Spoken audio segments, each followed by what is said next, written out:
madaxweyne dadka nagu soo waxaan abaarta noo raaca culays nagaga yimid dadka dibadda ka soo guuray hadda ilaahay naxariisteedu horta waa sabi hadda waxa la soo sheegayaa in yaro 12 jira oo geel baadi doon tagay oo meeshaynu berri u tagayno hadda ku geeriyoodo 12 jir weeye geel buu baadi doon tagay coodan la dushiisu ku dhintay imika haraad buu dhintay waxyaabaha u daran in culayska saarayna waxoogaa dhulka ay ka sii cunaan xoolo way haystaan ha iska itaal daraadaan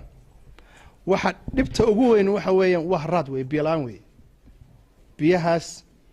ayaa ugu daran anagu ka gobol ahaan ka gud ahaan waxaanu focus ka saarnay in aanu biyo helo dadka u helo waxaan culays ku saarnay ceelashii hore jiray iyo kuwa socdaba inaan soo saarno gudida markii aan waxaagii dhaqaalaha ahaa iyo waxoogaa samsam lafteeda aanu kaashanay waxaanu dib u kicinay ceelal ceelkii saaka aad furtay ceel xume qolada reeod weyn inaba sheegin laakiin gacan baanu ka geysanay samsam baana waliba wixiisa ontiisa u badan lahayd waxaanu gacan ka dib u kicinay ceelkii loo jeeday qabri hulul oo ay waxoogaa lacag nagaga baxday gudida qayb kamidi waxay kiciyeen ceelal u gaaro ceelkaasi imsa ku baxaya $2,000 way dhiibeen gudida qayb ceelka ceegaag nin kamida gudida bixiyay ceegaag waan dhameystirnay qabri hulul waan dhameystirnay ceel xumo waan dhameystirnay ceelka isagana aan marka marwada ugu magac darnay samsam leeyahay waa taariikh madaxweyne soo bixisay lama arag taariikhda 3 cisho gudahood baa 310 oo ku gaaray markiiba biyo laga keenay waanu tagi doonaa insha Allah biidnillah barri waxaanu focus ka saarnay aanu waliba ku talina arfays anagoo waraaqareedii siin doona qoraalleed ku siin doona in aynu imka ugu weynaynu saarnayno biyo helo waxyaabaha u badan ee dhulkeena haysta oo oomane marka hadday dadka ceelal u dhow yihiin wax laga yaabaa inay badbaadaan laakiin booyad loo geeyaa dadkaas waxay qotaan meel yar bacay gashadaan maalintii u dambeysay meel aynu berri mari doono la yiraahdo balliga girgir ayaanu tagnay balliga oos ila xareeran hoostiisa hablaha iyo raggii nala socdayba oohin markay arkeen meeshay wax ka cabayaan iyo dadkaas way soo noqdeen marka waxaanu saaraynaa focuska ama aan tala ku bixinaynaa in biyo la helo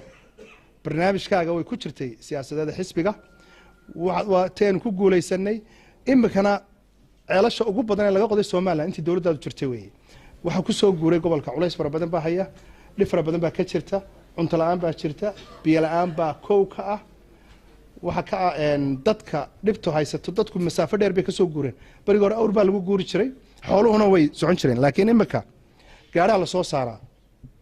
gaarigaasi wuxuu doonayaa farsad labaad inuu soo qaado ariga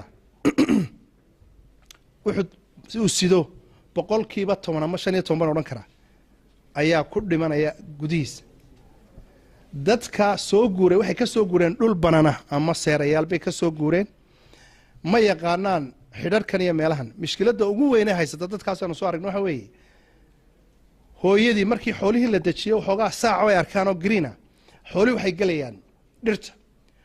hooyadani uma baran carruurtana ma arag meelo kaynoo sidan meesa coodan loo kala ama mareerkii oo kale ma arag xooluhu way ka lumaan carruurtuna way ka luntaan hadii jeer waxaad ugu tagaysaa hooyo carruurtii haysata oo aan xataa xoolii ka warhaynin marka uma baran dhul banaan oo ilmaheeda bidhaasato xoolaheedana bidhaasatay ahayd dhibtaas way haystaa dhib kalena way haysataa baawurta raraysa dhinacyada ka raraan oo ugu dhigaan wixii ay ama weelay sidatay ama wixii hooy ay sidatay dhinacyada kaga xidhaan maadaama laba raariyay oo dushana soo saarayaan dadka iyo ariga qaybta hoosena ariga inta dhaxda ku sii jiraan baa waxa hirigtaasa kala hadhaa agabkii ay siteen ama ay hayd wax ku karsan laayeen ama ay u hooyan lahayn hooyga u noqon lahayd inta badan hooy male inta badan hum male waxaanu inaynu focus inaynu saarno markaynu wax bixinayna inaynu bal aynu u geeyno bustayaal waqtiga dhaxantana waytay inaynu markii ugu dambeysay waa ajandii waanu bedelay anaga gudda abaaraha iyo samsam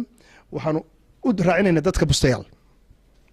wax badan way ka tareen dhaxan baa soo dhacday diqin baa soo dhacday dadka badankooduna ma haystaan waxay huwadaan marka kulli dhibtu way jirtaa way badantay madaxweyne waxa aanu ku talin laynun in waa abaar horteed waxaana waliba u eegtay daba dheer abaartii la oran jiray waxay ka dhacday gugoo yara iyo dayrtii oo la waayay sansaankii bay leedahay ilaahay naguma keenin kustuu cirku isbedelay waxaynu ku talagelaynaa oo aynu isu diyaarinaynaa 5 bilood oo jilaala inaynu ka hortagno waxayna laga rabaa kaydkeedii waxayna laga rabaa ku talagalkiisii waxayna laga rabaa wax fara badan inagoo allana ka warsugayna haddana